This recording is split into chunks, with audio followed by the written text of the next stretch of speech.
Você já se perguntou alguma vez se está orando da maneira que realmente move o céu? Em momentos onde tudo parece perdido, quando a dor aperta, quando o diagnóstico é ruim, quando as portas não se abrem e o impossível te rodeia, que tipo de oração pode transformar de verdade o que você está vivendo? Neste vídeo, vamos percorrer um caminho cheio de revelações sobre como orar para que o impossível se transforme em milagre. Você vai descobrir que não se trata de dizer muitas palavras, mas de conectar com o Deus que tudo pode. Escreva nos comentários: Senhor, ensina-me a orar com fé e transforma o impossível na minha vida. Amém. Inscreva-se se ainda não fez isso, ative o sininho e fique até o final. Vamos começar. Número 1. A oração que transforma o impossível em possível. Perceba que às vezes caminhamos pela vida carregando situações que parecem não ter saída. Problemas que se sentem maiores do que nós, como muros impossíveis de escalar. Mas deixa eu te dizer algo, e não é um clichê. Quando oramos, realmente oramos de coração. Algo poderoso acontece. Não é que de repente estejamos usando uma espécie de varinha mágica, mas sim que estamos nos conectando com aquele que tem o poder absoluto, com o Deus que, como diz Lucas 1, nada é impossível para ele. Essa frase não é apenas para decorar uma parede ou para compartilhar nas redes sociais quando precisamos de ânimo. É uma promessa viva. Uma verdade eterna que pode mudar a forma como enfrentamos nossas batalhas diárias. Veja, às vezes pensamos que orar é apenas dizer palavras bonitas ou repetir frases aprendidas. Mas a oração real, aquela que nasce da alma, que carrega lágrimas, dúvidas e fé ao mesmo tempo, essa é a que transforma o impossível em possível. Porque quando oramos, não estamos apenas pedindo algo, estamos nos entregando, estamos dizendo a Deus: isso é grande demais para mim, mas sei que tu podes. E é aí que tudo começa a mudar. Não porque a situação desapareça imediatamente, mas porque entramos em um espaço onde o poder de Deus começa a agir além dos nossos limites humanos. E se alguma vez você se perguntou se isso é real ou apenas soa bonito, pense em Maria. Sim, a mesma Maria da história bíblica. Ela não era uma mulher poderosa nem influente. Era jovem, simples e certamente cheia de sonhos como qualquer um de nós. E um dia recebe a visita do anjo Gabriel que lhe diz que dará à luz ao Filho de Deus. Você imagina o que isso significava para ela? Humanamente falando, era um absurdo, e a primeira coisa que ela faz é perguntar: como será isso? Porque, claro, pela sua lógica não fazia sentido, mas no final o que ela diz é ainda mais poderoso: faça-se comigo conforme a tua palavra. Essa foi a sua oração, uma oração simples, mas corajosa. Uma rendição total ao que Deus queria fazer, mesmo que ela não entendesse o como. E foi justamente essa fé, essa disposição, que permitiu que o impossível se tornasse realidade. Então eu te pergunto, com todo o carinho do mundo, qual é o teu impossível? Que situação você está vivendo que já deu por perdida? Pode ser a saúde de alguém que você ama, a restauração da sua família, uma montanha de dívidas ou um sonho que parece ter se apagado. Talvez você já tenha orado, chorado e se cansado, mas hoje quero te animar a tentar de novo. Não como quem joga uma moeda para o alto, mas como quem se apega a uma promessa. Nada é impossível para Deus. Leve esse impossível aos pés do Senhor.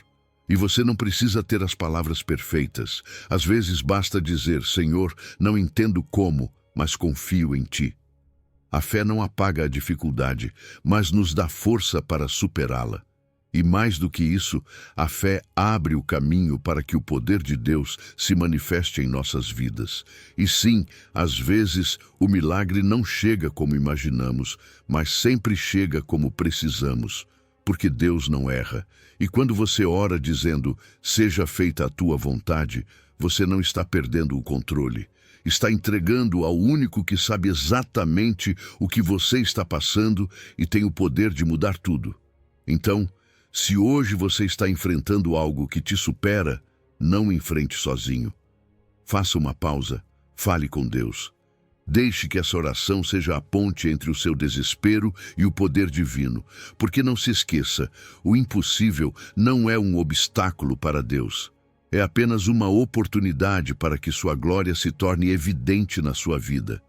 Número 2. A oração que operará milagres. Há momentos em que o corpo já não aguenta mais. A alma se sente desgastada, a mente saturada, e os diagnósticos médicos parecem nos dizer que não há saída. Talvez você ou alguém que ama tenha vivido isso. E é difícil, muito difícil. Mas em meio a tudo isso, há algo que não podemos esquecer. A oração de fé tem um poder que vai além do que podemos ver. Tiago 5,15 nos lembra isso com força. E a oração da fé salvará o enfermo, e o Senhor o levantará. Não se trata de uma ilusão ou um consolo vazio. É uma promessa, uma verdade que sustenta aqueles que decidem crer, mesmo quando tudo parece escuro. Deus não está desconectado da nossa dor. Ele não se preocupa apenas com o que está acontecendo no seu espírito. Ele também se importa com o que acontece no seu corpo, na sua mente, no seu coração. Ele não faz divisões como às vezes fazemos. Quando oramos com fé, estamos convidando o Deus que cura em todas as áreas da nossa vida. Não é apenas pedir por uma melhora física, é buscar uma restauração completa. Porque há feridas que não se veem, mas que doem igual ou até mais do que as do corpo. Ansiedade, depressão, medos e sim também doenças físicas. E a todas elas, Deus responde com poder quando o buscamos com um coração sincero. Sabe o que é mais belo em tudo isso? Que não estamos sozinhos. O mesmo trecho de Tiago fala da comunidade, da importância de que outros orem por nós. É como se Deus nos lembrasse que não nascemos para carregar nossas lutas na solidão. Que podemos chamar irmãos, líderes, amigos na fé e dizer, ora por mim.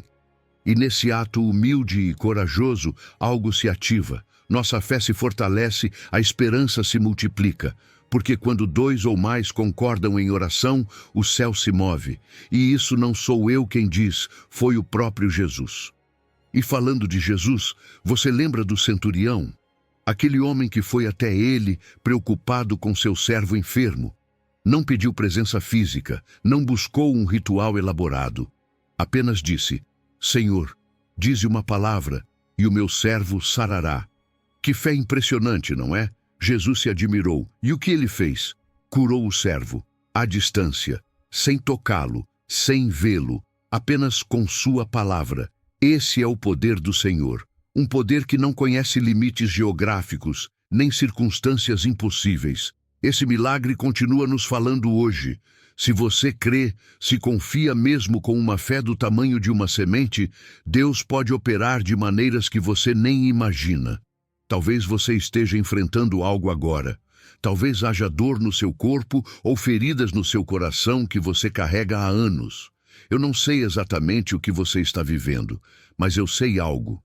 Deus vê você, e Ele tem poder para curar. E não me refiro apenas a curar uma doença, o que Ele também pode fazer, claro. Refiro-me a te dar paz, a te levantar dessa cama emocional na qual você já não tem forças para continuar, a te mostrar que ainda há propósito para a sua vida. E essa cura começa com uma oração sincera, sem adornos. Algo tão simples quanto, Senhor, preciso que Tu me toques. Preciso da Tua ajuda. Levanta-me. E se puder, não faça isso sozinho. Busque outros. Peça oração. Talvez com sua família, sua comunidade de fé, seus amigos em Cristo. E se você não tem ninguém, aqui estou eu. Ainda que com estas palavras, para te lembrar que Deus sim ouve, que Deus sim cura, que Deus sim responde, e que o que hoje é dor, amanhã pode ser testemunho. Porque o mesmo Deus que levantou o paralítico, que devolveu a visão ao cego e que acalmou a tempestade, é o mesmo que hoje pode tocar a sua vida. Então não desista. Apresente suas feridas ao Senhor. Ore com fé. Creia. Porque quando a oração nasce do coração, o céu responde. E ali, em meio à dor, pode começar o seu milagre. Número 3. A oração que quebra cadeados e derruba barreiras. Às vezes, a vida se sente como uma porta trancada com cadeado. Você se esforça, bate, faz tudo o que sabe e nada se move. É como se estivesse preso em um corredor sem saída, perguntando-se se em algum momento algo vai mudar. Mas repare nisso. Em Atos 12:5, Pedro estava literalmente em uma prisão, trancado, vigiado por soldados. E enquanto isso, o que fazia a igreja? Não ficou de braços cruzados, não se conformou. Diz a palavra que a igreja fazia contínua oração a Deus por ele. E aí está a chave.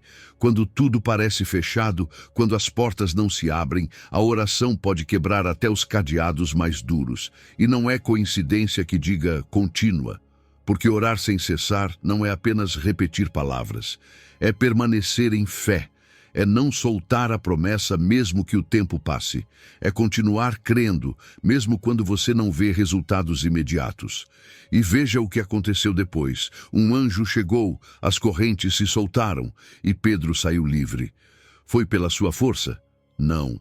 Pela sua influência? Também não. Foi pela oração perseverante de uma comunidade que não deixou de clamar a Deus.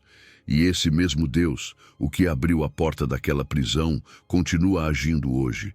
Talvez a sua prisão não tenha grades, mas pesa do mesmo jeito. Pode ser uma dívida que você não sabe como pagar, um casamento que parece quebrado, uma mente que não encontra paz. Ou talvez você espere há anos por uma oportunidade de trabalho que nunca chega. Sabe de uma coisa? Deus também pode abrir essa porta. Mas há algo importante. Não deixe de orar, não desanime. Porque quando você ora com fé, está entregando as chaves dessa situação para aquele que pode abrir qualquer fechadura, por mais selada que pareça. E olha, isso não fazemos sozinhos.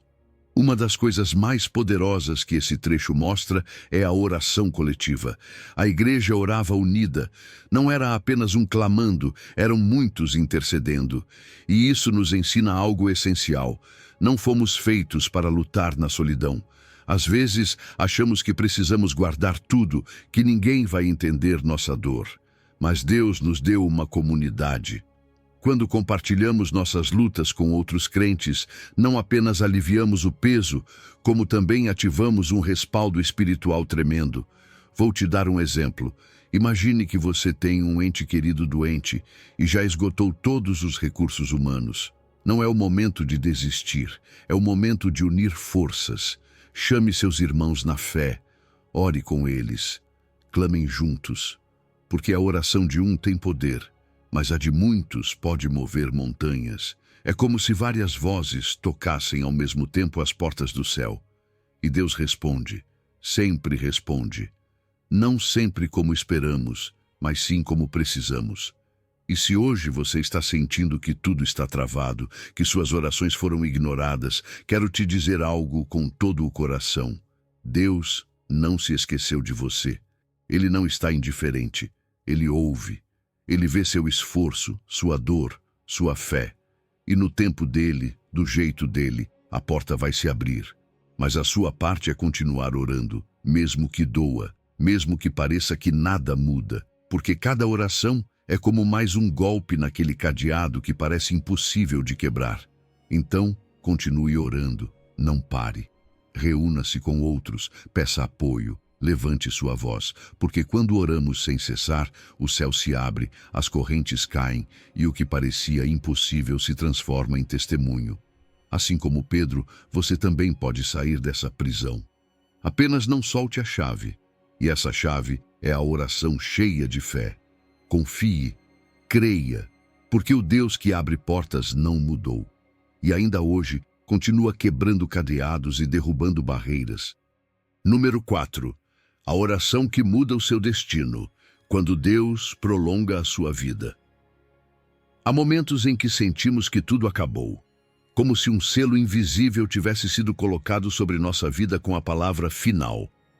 Pode vir na forma de uma doença incurável, uma crise familiar que parece irreversível, uma perda que nos deixa sem forças, ou até mesmo uma fase de esgotamento emocional que nos quebra por dentro. E o mais difícil é quando sentimos que já não há nada a fazer. Mas ali, exatamente nesse ponto onde o mundo baixa os braços, é onde Deus começa a operar. Repare no caso do rei Ezequias. Não era um homem qualquer. Era um rei piedoso, mas também humano. Cometia erros, se cansava, duvidava. Como você, como eu. Um dia recebe uma notícia devastadora. Você vai morrer. Coloque sua casa em ordem. Imagine receber isso. Já não era uma possibilidade, era uma sentença direta da parte do profeta Isaías. E ao invés de se render, o que faz Ezequias? Vira seu rosto para a parede e clama a Deus, não para manipulá-lo, não por rotina, mas com todo o seu coração, com lágrimas reais, uma oração quebrada, cheia de verdade. E o que acontece depois é simplesmente extraordinário. Deus interrompe o profeta, faz ele voltar no caminho e lhe diz: eu ouvi a tua oração, eu vi as tuas lágrimas, eu te darei 15 anos mais de vida. Não é incrível? Deus não apenas ouviu, respondeu com compaixão. Mudou o seu destino, deu-lhe tempo, deu-lhe mais vida quando tudo indicava que o relógio estava prestes a parar. Isso nos ensina algo brutalmente esperançoso. As sentenças humanas não limitam Deus, nem diagnósticos, nem fracassos, nem perdas, porque aquilo que para nós é um ponto final, para ele pode ser apenas uma vírgula, uma pausa, um respiro antes da transformação. A oração verdadeira, aquela que nasce do mais profundo da alma, tem poder para abrir caminhos onde não existem. E isso também se aplica hoje na sua história, no que você está vivendo. Talvez não se trate de uma doença terminal. Talvez você esteja vivendo uma morte diferente. Morte de sonhos, de relacionamentos, de propósito. Há gente que caminha com a alma ferida, sentindo-se morta em vida. Mas quando você decide falar com Deus, quando abre o coração sem máscaras, Ele te ouve. E não apenas te ouve, responde. Nem sempre com uma extensão literal de vida, mas sim com algo igualmente poderoso. Restauração, renovação, propósito. E sabe o que mais? Não se trata apenas de Deus te tirar do buraco. Trata-se do que você faz depois. Porque os 15 anos extras que Ezequias recebeu não foram para desperdiçar. Deus não te dá mais tempo apenas para que respires. Ele te dá para que vivas com propósito, para que te transformes em testemunho, em luz para outros. Se Deus te sustentou, se te levantou, se mudou a tua história, então esse novo capítulo tem uma razão de ser. E por isso eu te digo, se hoje você está passando por um momento que parece irreversível, não baixe os braços. Vire o rosto como Ezequias. Ore, chore se for preciso, esvazie a alma, porque Deus não é indiferente. Ele não ignora a tua dor. Ele vê as tuas lágrimas e pode te responder de formas que você nem imagina. Não se deixe aprisionar pelas sentenças do mundo. Deus continua escrevendo histórias que desafiam o impossível.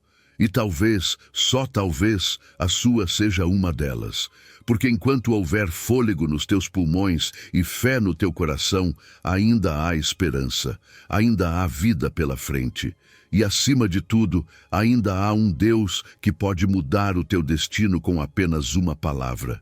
Número 5. A oração que quebra barreiras invisíveis.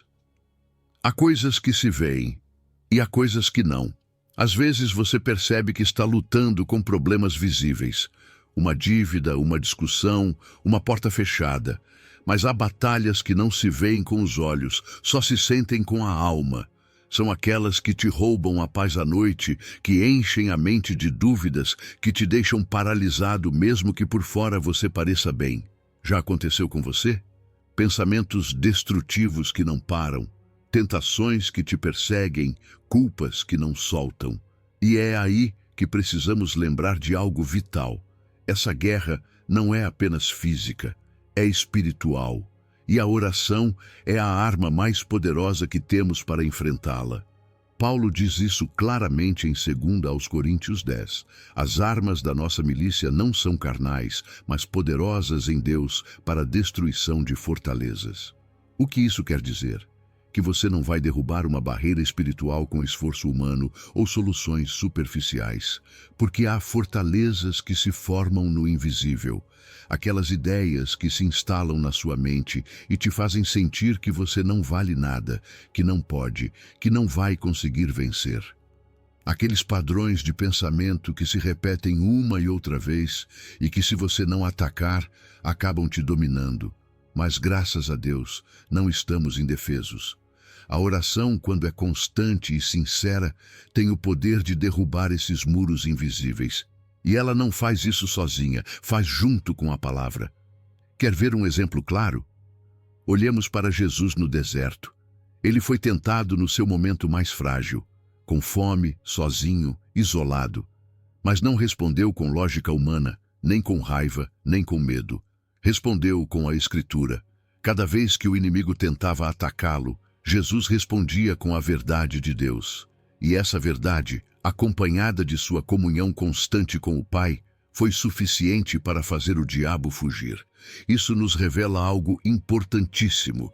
Se Jesus, o Filho de Deus, venceu com oração e palavra, como é que nós não vamos precisar fazer o mesmo?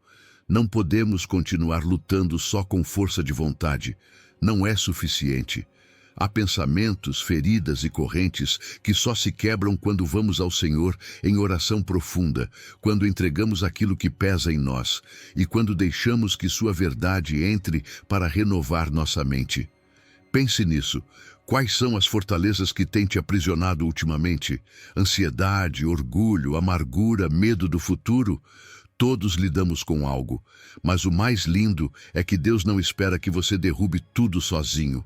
Ele quer que você se aproxime, que ore, que clame, que lute, não com suas forças, mas com o poder dele. Porque cada oração que você faz é como um golpe contra esses muros invisíveis. E mesmo que no começo você não veja nada, cada palavra, cada súplica, cada vez que você se humilha diante dele, está enfraquecendo as raízes daquela fortaleza espiritual. E não é só isso. Quando essas fortalezas caem, a sua mente se clareia, sua fé se renova e seu propósito desperta. Porque o inimigo quer te manter bloqueado, distraído, prisioneiro dentro da própria cabeça. Mas quando você ora e deixa Deus entrar nesse lugar, tudo muda. Você começa a pensar diferente, a ver diferente, a viver diferente. Então hoje eu quero te dizer com força, não subestime a sua oração. Não pense que é algo pequeno. Ela é sua arma, seu escudo, sua conexão direta com o céu. Você não está lutando sozinho. Você não está sem recursos. Você tem o poder de Deus ao seu favor, e com ele qualquer fortaleza pode ser derrubada. Ore. Declare a verdade da palavra. Não desista quando o inimigo sussurrar mentiras. Lembre-se de quem luta por você. E, acima de tudo, lembre-se disso. Não há barreira espiritual que permaneça firme diante de um filho de Deus que ora com fé, com convicção e com o respaldo do céu. É aí que as correntes se quebram. É aí que começa a verdadeira liberdade. Número 6. A oração que quebra correntes e ciclos negativos. Sabe, há momentos em que você sente que sua vida está acorrentada a um ciclo de dor e repetição, como se nada pudesse mudar. Muitas vezes você carrega padrões negativos, atitudes ou circunstâncias que se repetem geração após geração, e se pergunta se está condenado a viver com esse mesmo peso. Mas veja o que a palavra nos ensina. Em 1 de Crônicas 4 vemos como Jabes, cujo próprio nome evoca dor, não se resigna ao seu destino. Ele clama ao Deus de Israel com um coração cheio de esperança, dizendo: "Oh, se tu me abençoasses." Essa oração não foi um mero pedido, mas uma declaração de fé que transformou sua história. E isso nos mostra que, independentemente do passado ou de uma herança dolorosa, sempre podemos invocar Deus para pedir uma mudança radical. Imagine a coragem de Jabes ao reconhecer sua situação e, em vez de aceitar o rótulo de dor, buscar uma bênção que quebrasse as correntes invisíveis que o prendiam. Ele não se conformou em viver à sombra do seu nome. Ao contrário, ousou pedir proteção, prosperidade e expansão do seu território. Esse pedido foi mais do que um desejo material. Foi um clamor por libertação e redenção que lhe permitiu receber a transformação que tanto ansiava. E assim, Deus respondeu. Não se limitou a mudar uma circunstância pontual, mas renovou sua identidade, dando-lhe uma nova história, na qual já não era definido pela dor do passado, mas pela bênção e pela graça divina. Cada um de nós pode se enxergar na história de Jabes. Talvez você esteja preso em ciclos de dívidas intermináveis, em relacionamentos tóxicos ou em padrões de comportamento que te impedem de avançar. Talvez sinta que cada tentativa de mudança se frustra, que o peso do passado e as feridas herdadas te mantêm prisioneiro. Mas deixe-me te dizer algo. A oração tem poder para quebrar esses laços invisíveis. Quando você eleva sua voz a Deus, quando coloca em suas mãos toda essa dor e esse peso, está convidando a uma transformação profunda. Não é uma solução instantânea nem mágica, mas um processo no qual a graça de Deus começa a operar dentro de você, renovando sua mente e redesenhando seu destino. Não se trata apenas de pedir melhorias no econômico ou no material, mas de uma verdadeira libertação. A oração sincera te permite deixar para trás pensamentos derrotistas e padrões destrutivos, abrindo espaço para uma identidade renovada. É como se, ao entregar seus medos e cicatrizes ao Senhor, Ele te desse um novo nome, um nome que fala de vitória, esperança e futuro. E é que, quando você confia em Deus, não é mais prisioneiro da sua história. Você pode reescrever cada capítulo, transformar cada lágrima em testemunho e cada tropeço em uma lição de fé. E é importante lembrar que esse processo não precisa ser feito sozinho. Assim como Jabes encontrou em Deus a força para mudar seu destino, nós também podemos buscar na comunidade de fé o apoio que nos impulsiona a romper ciclos negativos. Conversar, compartilhar, orar juntos. Essas interações fortalecem nossa convicção de que não estamos sozinhos nessa luta. Cada palavra de incentivo, cada testemunho de superação, torna-se um lembrete de que a graça de Deus é capaz de transformar o mais escuro em luz. Por isso, eu te convido hoje a deixar para trás tudo o que te prende. Eleve uma oração sincera, assim como fez Jabes. Reconheça sua dor, mas não se identifique com ela. Ao invés disso, clame a Deus por uma nova direção, pela libertação de todo ciclo negativo e pela bênção que transforme sua vida. Não importa quão profundas sejam as correntes, o poder divino está pronto para quebrá-las e para escrever com você uma história de esperança e vitória. Número 7. Orar para crescer nas provas. Às vezes a gente se pergunta, por que isso está acontecendo comigo? E não porque sejamos fracos ou nos falte fé, mas porque a dor, quando chega, sacode tudo. Não avisa, não pede permissão. E quando estamos no meio da prova, sentimos que a fé cambaleia. Mas é aí que entra a oração, não como um recurso decorativo, mas como uma ferramenta real, viva, poderosa. Porque orar em meio à adversidade não é só pedir a Deus que nos tire do problema. É falar com Ele para que nos fortaleça enquanto atravessamos esse vale. Tiago 1:2 diz algo que parece contraditório.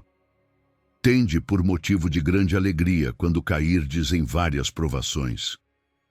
A gente lê isso e pensa, alegria na prova? Quem consegue se alegrar quando a vida dói? Mas não se trata de celebrar o sofrimento, e sim de entender o que ele produz. As provas, mesmo desconfortáveis, têm a capacidade de formar em nós uma fé que não depende de como estão as coisas lá fora, mas de como está Deus aqui dentro. E a oração é esse fio invisível que nos mantém ligados a Ele mesmo quando tudo mais desaba. Veja, há pessoas que no meio da tempestade se desconectam completamente de Deus. A frustração, a raiva e o silêncio tomam conta, e isso é compreensível.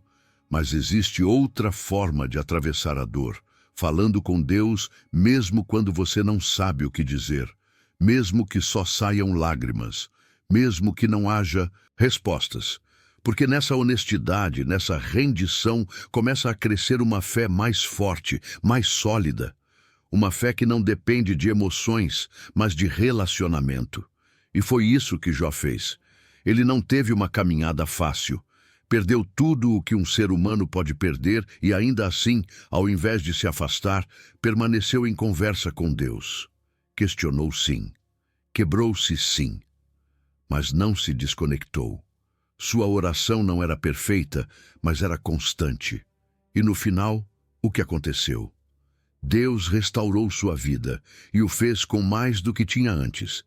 Mas mais importante do que isso, Jó saiu com uma fé provada. Uma fé que já não era teórica, mas real. Às vezes pensamos que ter fé é nunca duvidar, nunca sentir tristeza, nunca perguntar a Deus por quê. Mas não, ter fé é continuar orando mesmo sem entender. É dizer a Deus: não vejo nada claro, mas estou aqui. Não sei como vou sair disso, mas confio em Ti. Essa é a fé que cresce na adversidade. E quando fazemos isso, não saímos iguais. Saímos mais sábios, mais empáticos, mais fortes. Porque o que acontece dentro de nós enquanto esperamos é tão valioso quanto o milagre que esperamos que aconteça. Talvez você esteja em um momento em que se sente no limite. As contas não fecham, a saúde falha, as forças acabam, e você se pergunta se Deus ainda está aí. Deixe-me te dizer algo. Sim, Ele está. Ele não se moveu, mas às vezes Ele usa o fogo para purificar o que há em nós. Não porque nos castiga, mas porque nos ama demais para nos deixar com uma fé fraca. Ele quer nos dar raízes profundas, quer nos preparar para coisas maiores. E a única forma de fortalecer essas raízes é na prova. Então ore. Não como quem busca uma fórmula mágica, mas como quem fala com um pai que entende tudo. Derrame seu coração, diga o que sente, não esconda sua dor, leve-a à sua presença, porque nesse espaço a fé afina, a fé amadurece, a fé se torna inabalável. E quando tudo passar, porque vai passar, você vai olhar para trás e vai perceber que aquela oração, feita entre lágrimas, foi o alicerce de algo lindo. Porque Deus não te deixa no vale, Ele te acompanha. E enquanto faz isso, vai formando em você uma fé que nenhum vento será capaz de derrubar. Número 8. A oração que move o coração de Deus. Você já parou para pensar que a sua oração pode mudar o rumo de uma vida? Que o seu clamor, saído do coração, pode tocar o céu e mover o coração de Deus? Sim, exatamente assim. Porque quando falamos com sinceridade, com amor, com humildade, nossa oração não fica flutuando no ar. Ela chega ao trono de Deus e Ele ouve. Não porque estamos convencendo Ele, mas porque sua misericórdia responde ao coração que sofre pelo outro. Isso é o que acontece com a intercessão. Não é só orar pelo meu, é clamar pelo outro, pelo que não pode, pelo que está perdido, pelo que nem sabe que precisa de ajuda. E há um exemplo poderoso disso na Bíblia. Moisés. Em Êxodo 32, encontramos um dos momentos mais intensos de todo o Antigo Testamento. O povo de Israel tinha acabado de cair em um dos pecados mais graves: construir um bezerro de ouro e adorá-lo como se fosse seu Deus. Deus estava pronto para fazer justiça, disse que iria destruí-los. E repare, Moisés tinha uma saída fácil. Deus lhe ofereceu começar tudo de novo só com ele. Mas Moisés não aceitou. Em vez de buscar o seu próprio bem, intercedeu.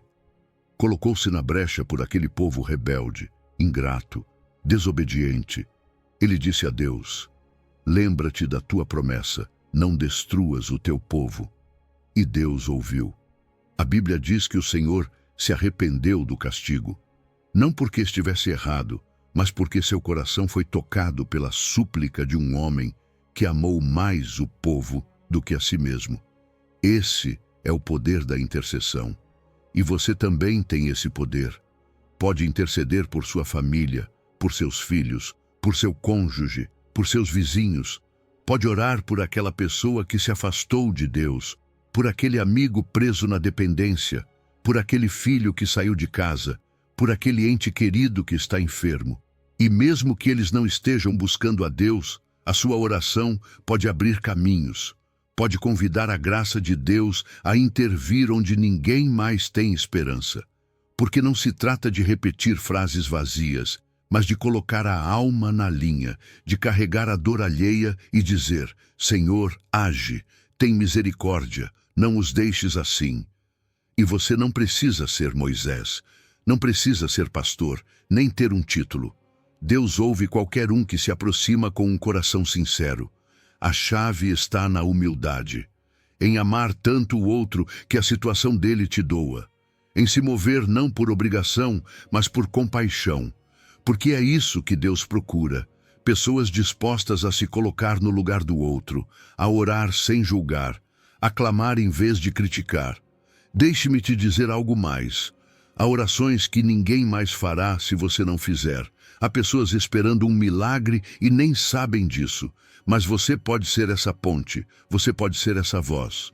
Talvez você já ore por alguém há muito tempo e não veja resultados.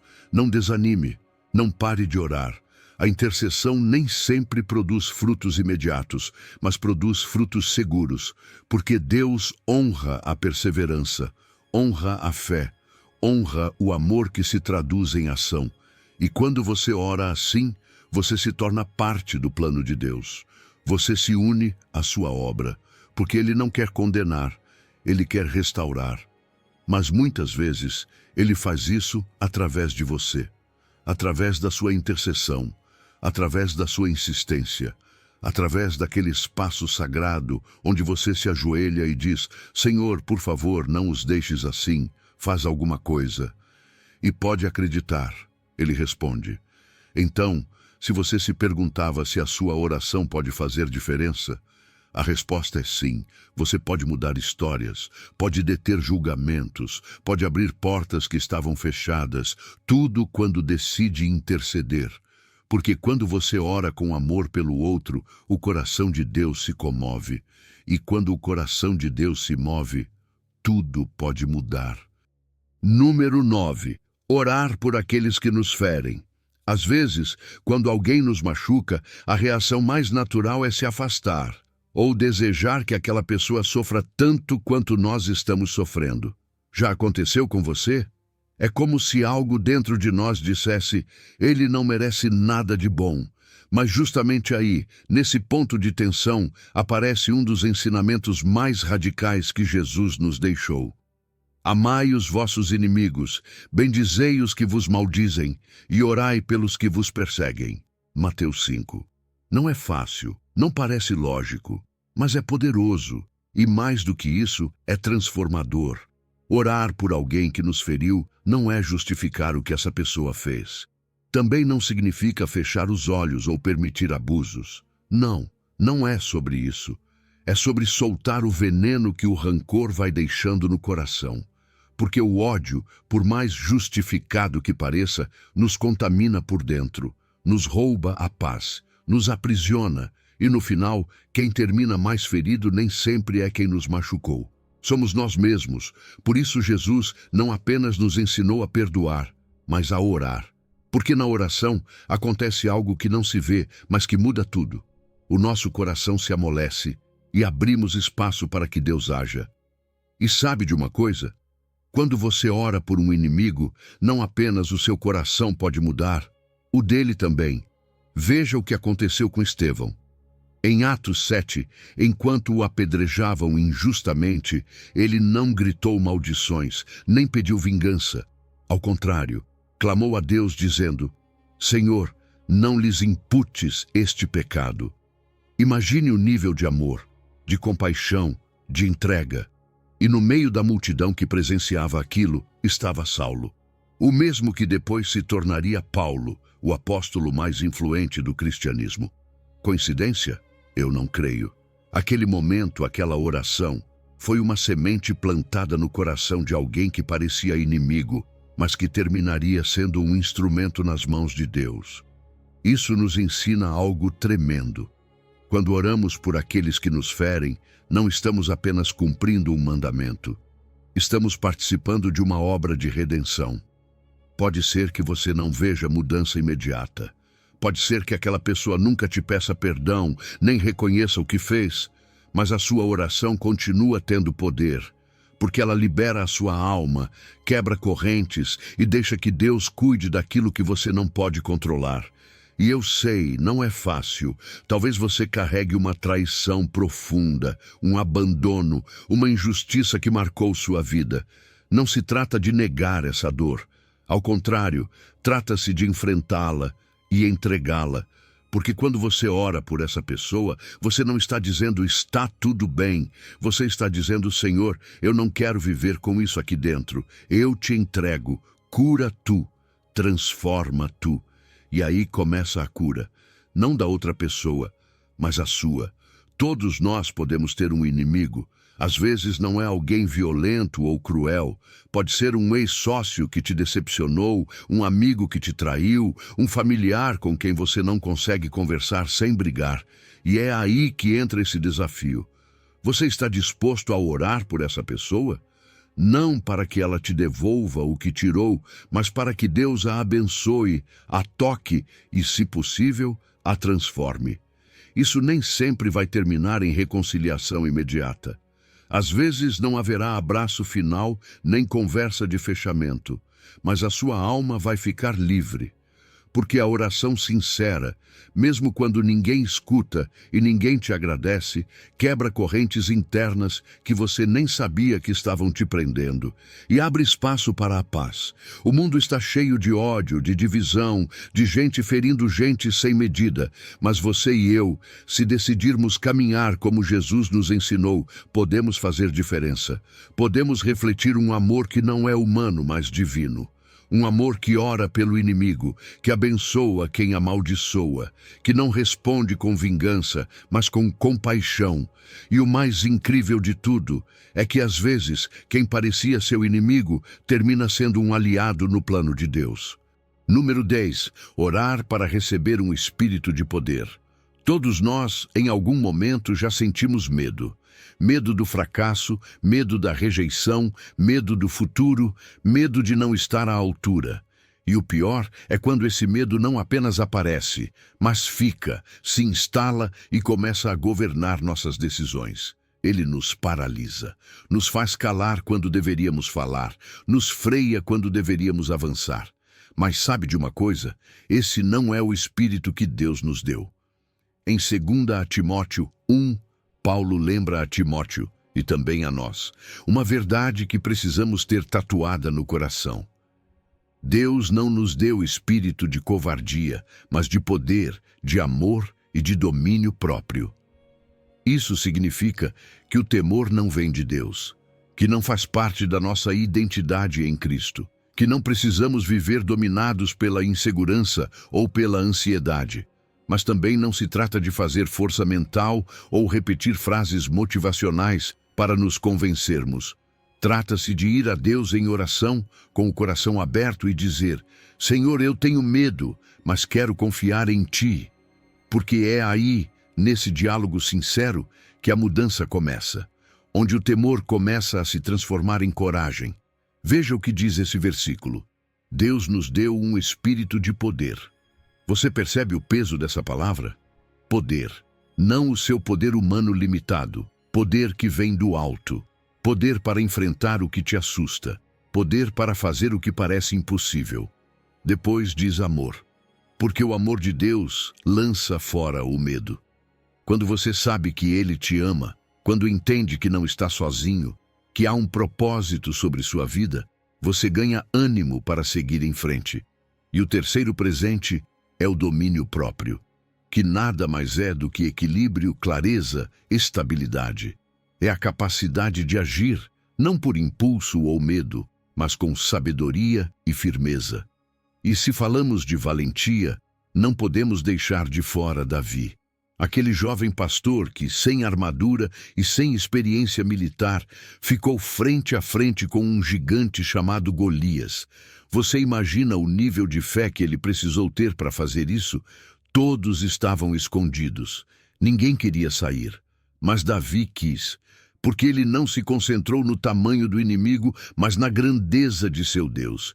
E isso fez toda a diferença.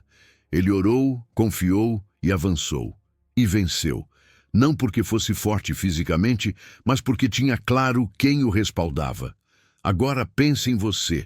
Qual é o seu Golias? O que está te intimidando? Pode ser uma entrevista de emprego, um diagnóstico médico, uma decisão importante, ou simplesmente uma insegurança interna que você carrega há anos. Seja o que for, quero que você saiba disso. Você não precisa enfrentar sozinho. Você pode orar, você pode buscar a Deus. E quando fizer isso, Ele vai te lembrar que já te deu o que precisa para vencer: poder, amor e domínio próprio. Talvez o medo não desapareça na hora. Talvez você precise dar o passo tremendo, mas a oração vai te sustentar. Vai te dar uma perspectiva diferente. Porque quando você ora, não está apenas falando, está alinhando sua mente e seu espírito com aquilo que Deus já disse sobre você. E o que Ele disse é que você é forte nele, que você pode avançar, que você pode enfrentar o que vier, mas isso também implica ação. Não é só orar e esperar, é orar e se mover, é confiar e dar o passo. A valentia não é ausência de medo, é decidir avançar, apesar do medo, com a certeza de que Deus vai com você. E isso, querido amigo, querida amiga, se cultiva todos os dias. Cada vez que você se ajoelha e diz a Deus: eu não posso sozinho, mas confio que tu podes. Cada vez que você renuncia a se esconder e escolhe se apresentar como é, confiando que o poder dele se aperfeiçoe na sua fraqueza. Então, hoje eu te animo a fazer justamente isso. Identifique esse medo que vem te perseguindo. Nomeie, reconheça e apresente a Deus. Ore com honestidade. E depois, levante-se com fé, porque você não foi criado para viver em temor. Você foi chamado para caminhar com coragem. E esse espírito de poder, amor e domínio próprio já está em você.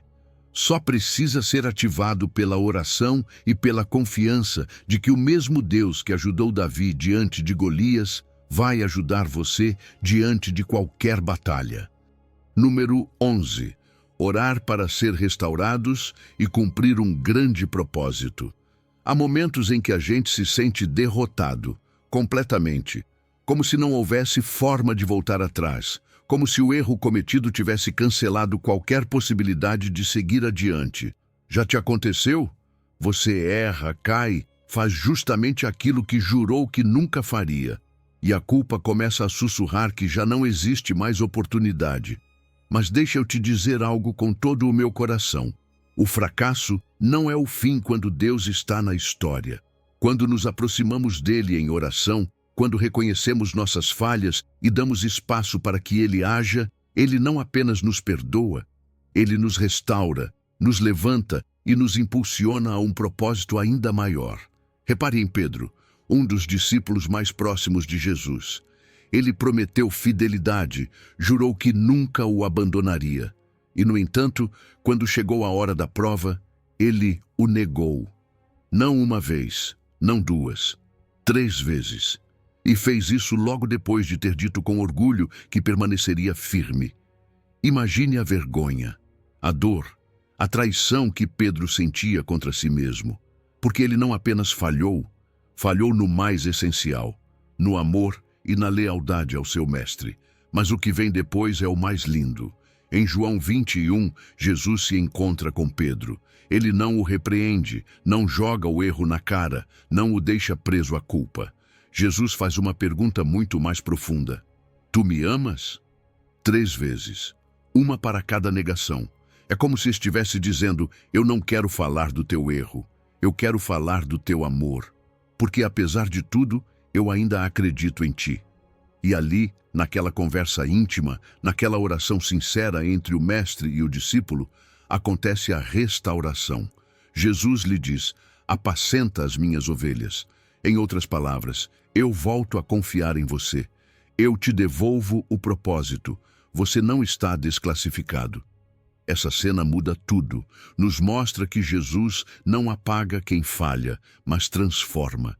E foi exatamente isso que aconteceu com Pedro. Aquele que negou com medo e covardia, torna-se depois o pregador corajoso de Pentecostes. O líder da igreja primitiva, um homem cuja vida marcou a história do cristianismo. Como isso foi possível? Porque ele orou, porque chorou amargamente, porque se quebrou, mas acima de tudo porque se deixou restaurar, porque permitiu que a graça de Deus reescrevesse sua história. E isso mesmo pode acontecer com você.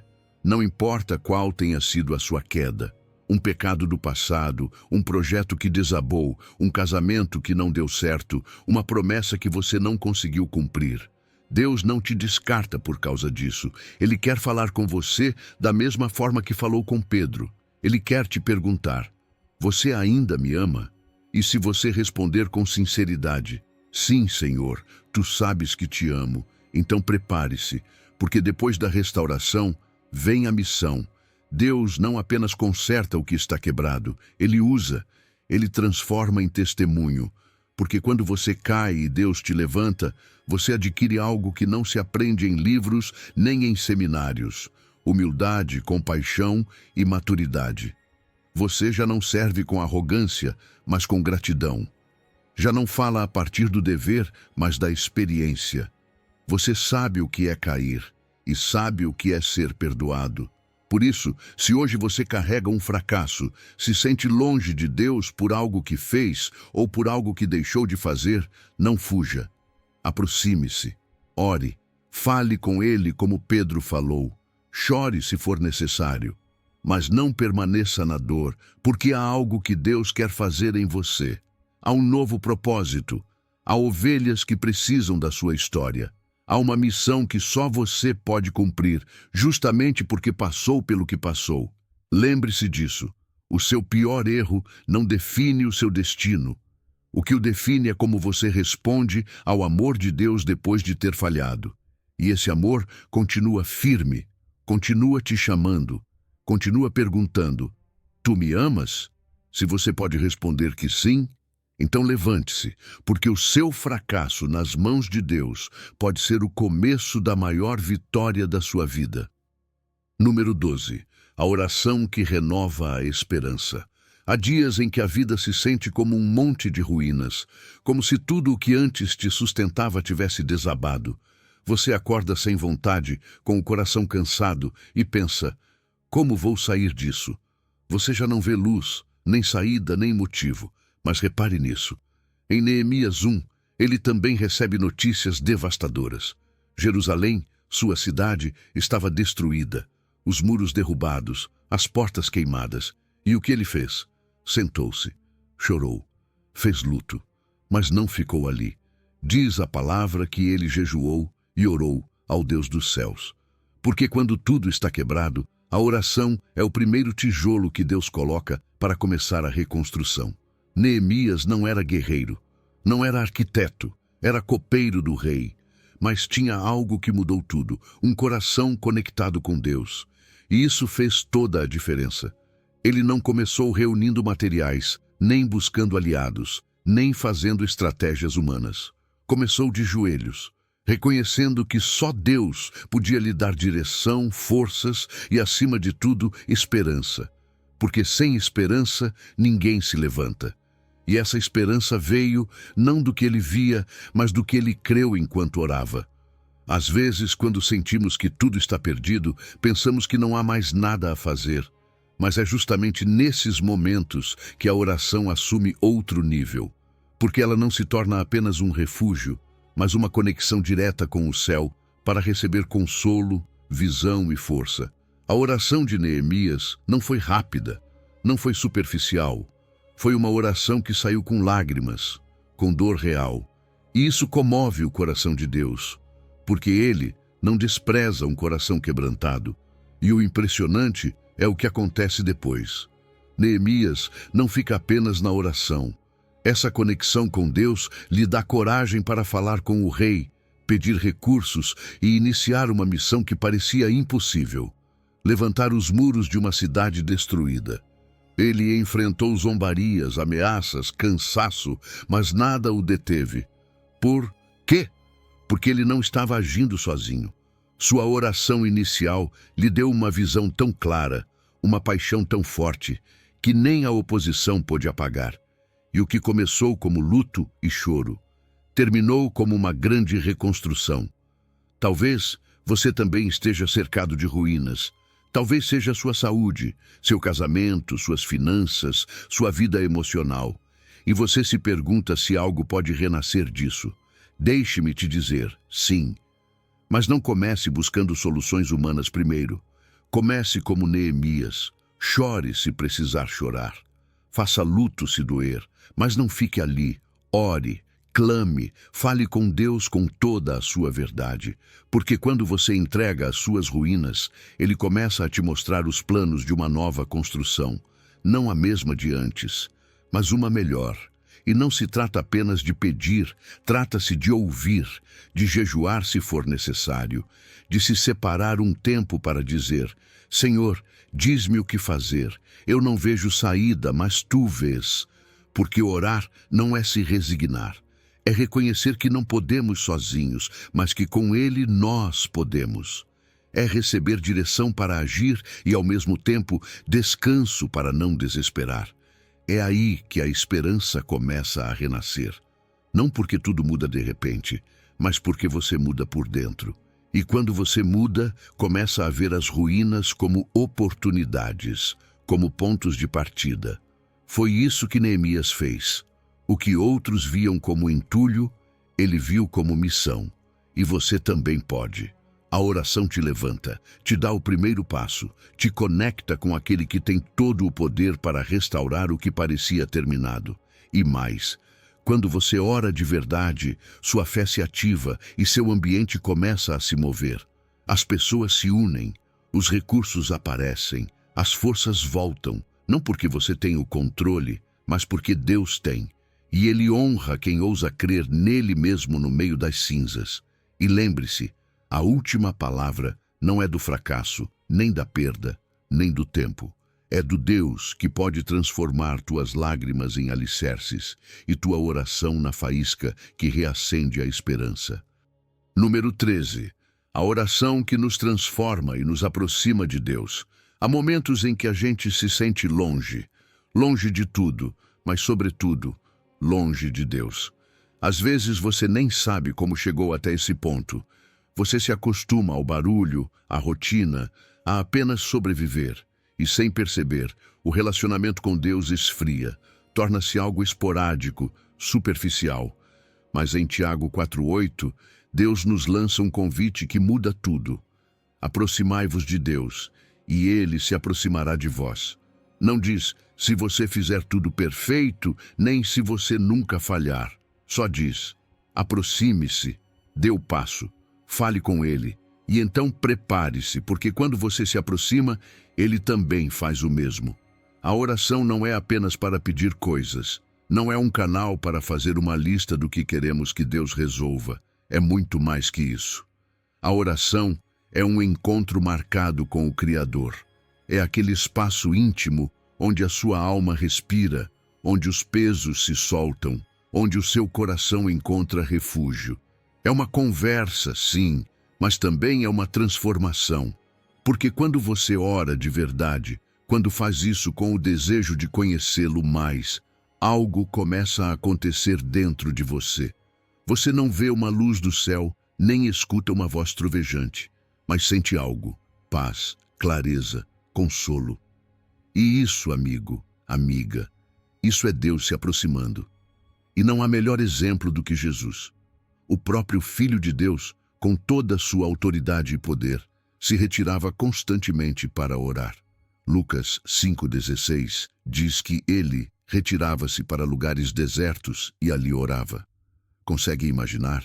Em meio às multidões, aos milagres, ao cansaço, ele priorizava seu tempo com o Pai. Por quê?